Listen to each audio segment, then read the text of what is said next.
Recently, I did a video on my channel comparing loading a AAA PC game off of a micro SD card versus loading the same game off of an NVMe M2 SSD drive, just to see, how does the games load? Can we play games off of micro SD card on a PC just fine?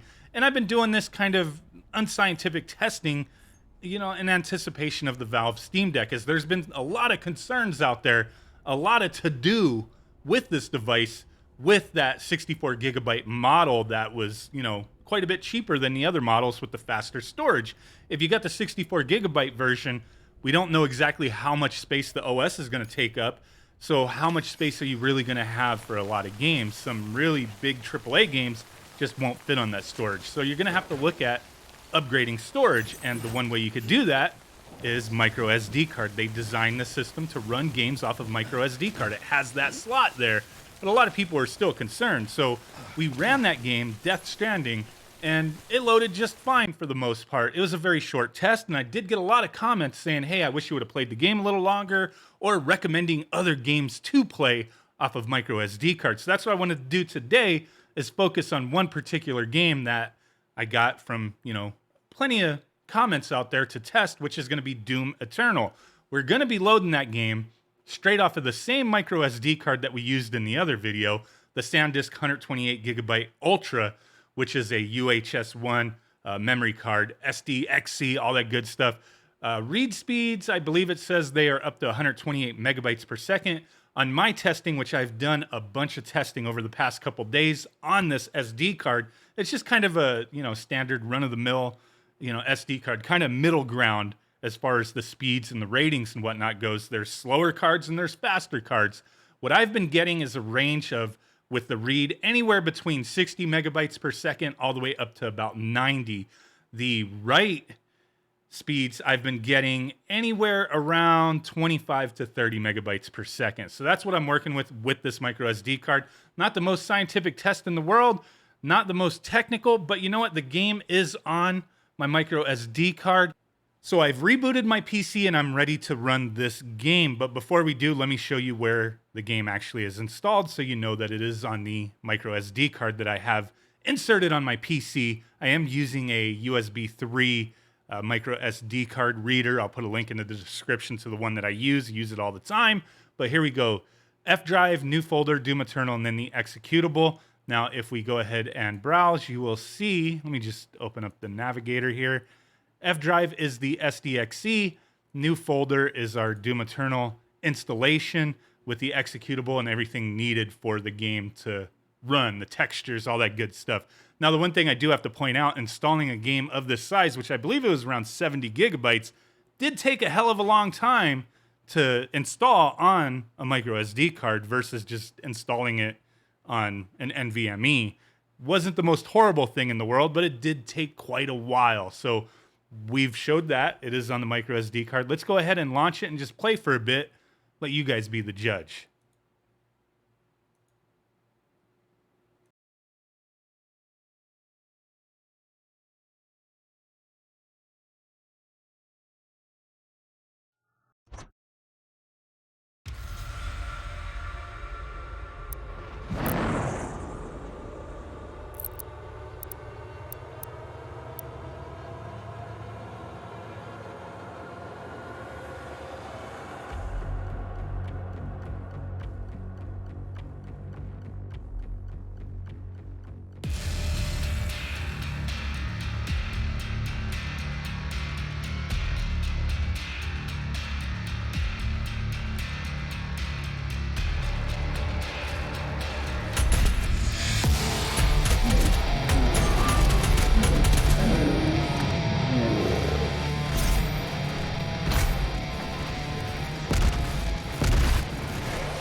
Earth is a necessary step on the path to a brighter tomorrow.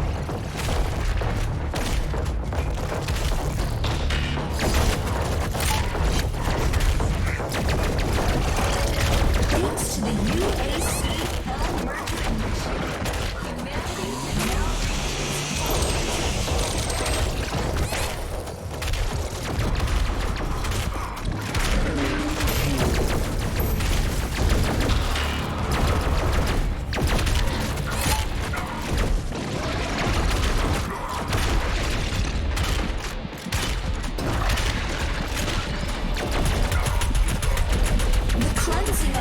is a necessary step on the path to a brighter tomorrow.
So there we go, just a little unscientific test, a little extended gameplay of Doom Eternal. Besides me sucking at the game, which yes, I know I suck. I'm not typically into these kind of games, but I'm actually really impressed with this one. Don't know why I never jumped into Doom Eternal before. This is my first time playing it other than starting the first level earlier today. But yeah, really awesome game. I'm gonna give this one a good shot. But I didn't see any real issues playing this game off of micro SD card on my particular system. Does that mean that it's going to work exactly the same on the Valve Steam Deck? Not necessarily, but I think it's an indication that, hey, the system that they're going to be selling, this is the way that you're going to play on at least the 64 gigabyte model. And all three models have that micro SD card slot. So it seems like that should be optimized with the Steam OS in order to play games fine. So just like I said in all my other videos, their test footage has shown all their games being run off a micro SD card. So I really think it's a non-issue for the most part. Yeah, you're going to have a little longer load times, but that's about it. Texture loading and whatnot. I mean, there's so many variables here with your graphics card, your CPU, you know, the read speed of your storage, you know, where your game's located. This is just for the fun of it. I know this is not like a clear indication of anything in particular, other than that, yes, you can run AAA games off of a micro SD card if you want to. So I hope this video kind of opened some people's eyes. Like I said, not the most technical thing ever. Probably said that a million times by now. But hey, I really do appreciate every single one of you guys hanging out with me. I'm digging this game, man. I don't know why I never bothered playing this before, but you know what? It's a sweet one. Thanks for watching. I will catch you on the next one. Peace out. Bye-bye. And boom. Bye.